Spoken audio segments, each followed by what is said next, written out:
1 ноября в Кыргызстане отмечается День милиции. Сегодня исполнилось 95 лет со дня образования первых подразделений правоохранительных органов. Круглую дату торжественно отметили в филармонии. Стражей порядка поздравлял Сооронбай Жээнбеков, но в своей речи он озвучил и требования, которые сейчас предъявляются к милиции. В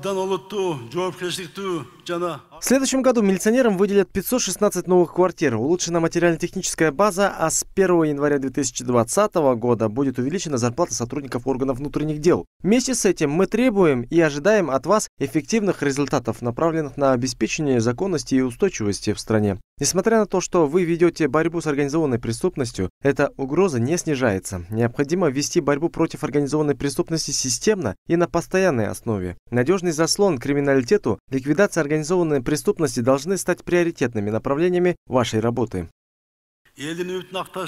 Глава государства также отметил, что большая часть сотрудников кыргызской милиции – это добросовестные и порядочные люди. Но есть и те, кто запятнали честь мундира. Президент потребовал избавляться от таких кадров и поднять уровень профессиональной подготовки стражей порядка.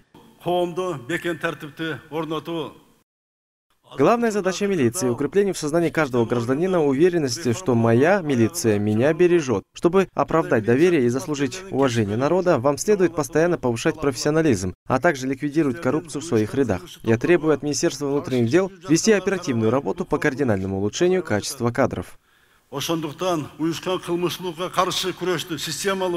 На торжественном мероприятии ряд сотрудников правоохранительных органов был награжден почетными грамотами и именными часами от главы государства. Кроме того, сегодня Сооронбай Жээнбеков подписал указ о награждении главы ГУВД Чуйской области Самата Курманкулова медалью «Эрдык». Напомним, что Курманкулов пострадал во время беспорядков в Кой-Таше 7 августа. Он получил тяжелую травму головы и долгое время находился в коме. Сейчас начальник управления внутренних дел Чуйской области находится в московской клинике, где проходит курс реабилитационного лечения.